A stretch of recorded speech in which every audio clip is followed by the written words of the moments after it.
In the Matrix, there was that scene where there was this acceptance that you are a slave. You have to accept your situation, because if you don't, you never do anything about it. So we face the situation, and then we bloody do something about it. You are a slave, Neo. I choose freedom.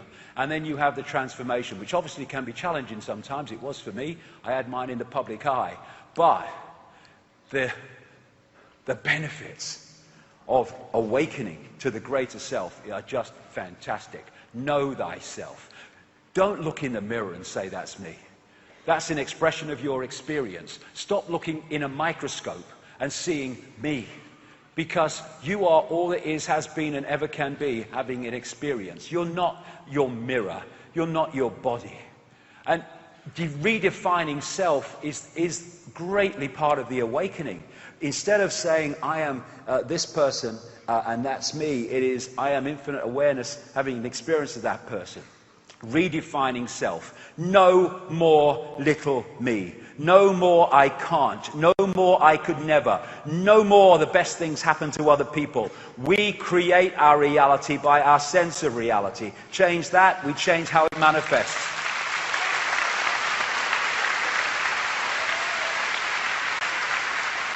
Taking responsibility. You know, people don't want to take responsibility, they want to hand it out. It's all your fault. And it's all right, we need to know about this manipulation, we need to know about this conspiracy, so we can understand where we are and do something about it. But let's not forget this. 7 billion people can only be enslaved by a tiny few because they have accepted and acquiesced to that control. So we are responsible. That's great news, because if we are responsible, we can take that responsibility and bring an end to it. There's no such thing as good luck or bad luck. It's just what you create. When people say, why me? Why is this happening to me? It's a good question. Because this electromagnetic field is going out all the time, and it's impregnated with our state of being, our beliefs, our sense of perception, and all these things.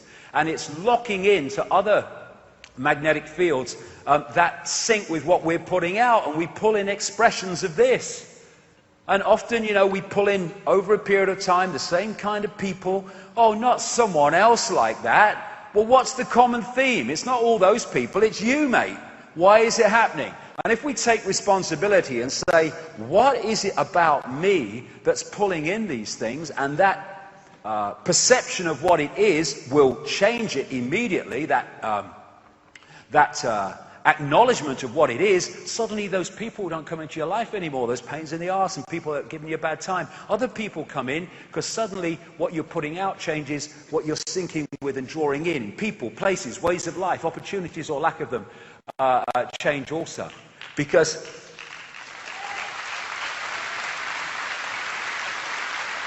this reality, this holographic reality of the conscious mind, is like a movie screen. When it hits here, it's a done deal. We need to go where it's coming from. If you want to change the movie, it's no good standing on the screen complaining and telling the bloody movie to change. It ain't got to change. You've got to find where it's being projected from and change that. And this is the movie, but this is where it's being projected from. And if we change that, we change the movie. And the conspirators know that. That's why they manipulate us to have certain realities, because they know we'll manifest them. How do we know what is projecting from within to the conscious mind? The language of life. What is the language of life? This holographic world, our lives, everything in it, is an expression of waveform, information, and states of being. Therefore, what's happening here is an expression of what's happening here. If you want to know what's happening here and what needs to change and be addressed, then just look at what's happening here. What are the constantly recurring themes in your life that you don't like? Well, that is telling you that there's something going here that's manifesting them. Change that, they go away. We are in control when we know how the system works. And a lot of these challenges we get, and we feel bad about ourselves and stuff like that, they're actually in the blueprint, because they're trying to teach us something.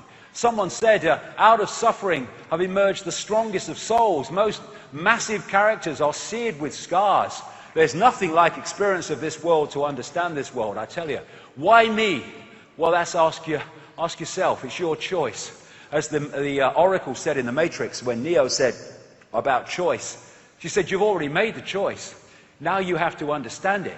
You didn't come here to make the choice. You've already made it. You're here to try to understand why you made it. But the choice to be in this reality in this cycle was made by consciousness beyond time and space.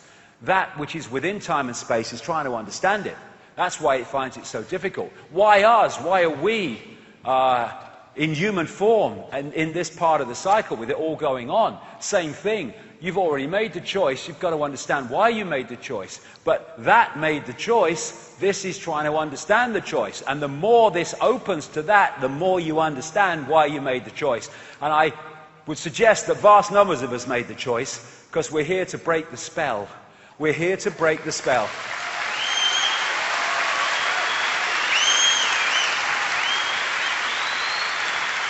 We're here to ensure that this does not happen. And to do that, we need to get these mind parasites out of the way.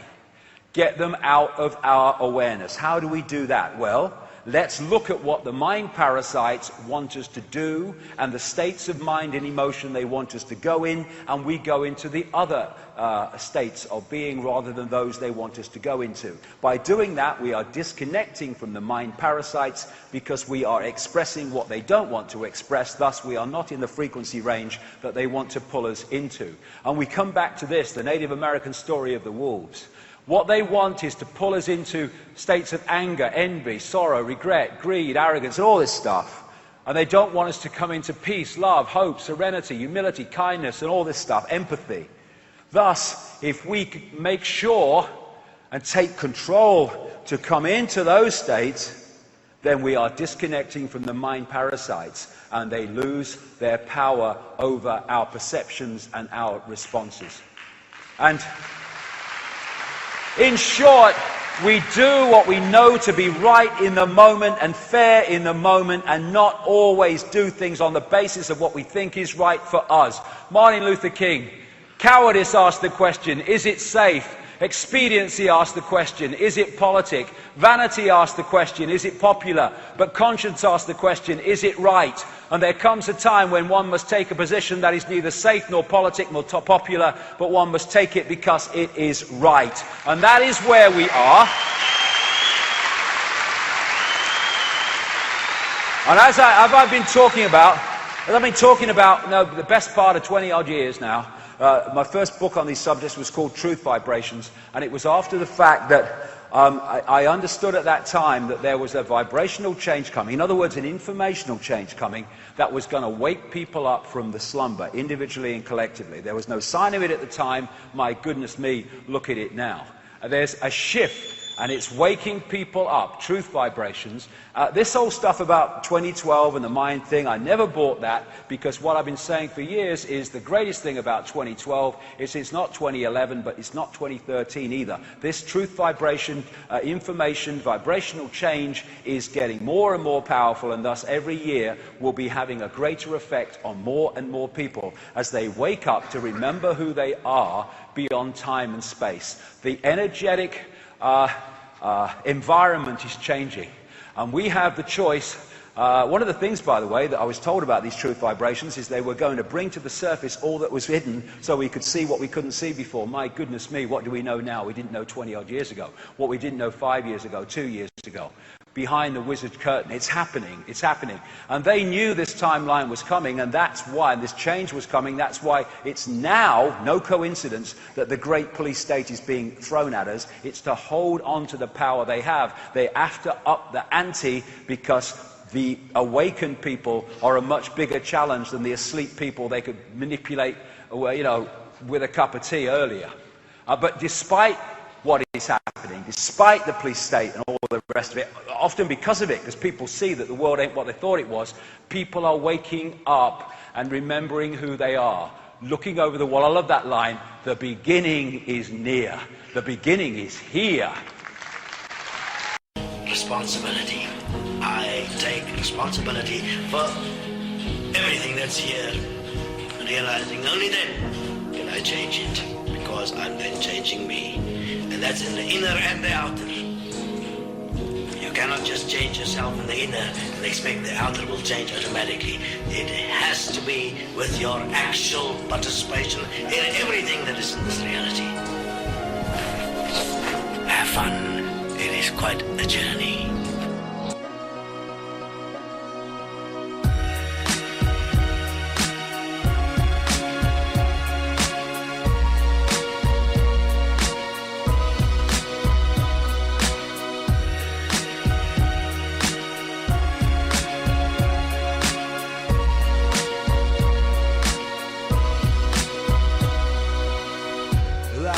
follow oneself always contains courage and inner wealth.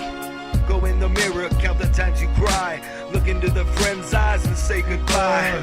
Everything that comes together, keep it inside. Every hurdle that you jump, make it alive. Every time you turn to stone in life, let that granite set your heart in time. Life lost, take it back. Do things out of dedication and only that. From the ground up you create dedication that creates a foundation of a better sensation. And life is a beautiful journey, that all the pain in your heart was well worth earning. And can't be taken back, but neither can your life, and you're fine with that. Love's a beautiful journey.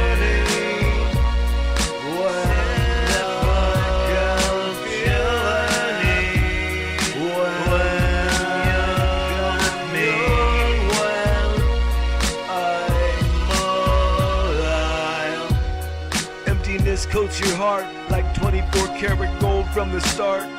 And nothing you can do could ever change it. Only thing in life you can try to rearrange it. Why spend your life avoiding mistakes when it's my mistakes I would never trade away? Simplistic capabilities turn into things that make me just like walking artillery. This recollection is nothing but a collection, something that over time's an infection and will become something in the hearts of men, those who experience pain. And life is a beautiful journey, that all the pain in your heart was well worth earning. And can't be taken back, but neither can your life, and you're fine with that. Love's a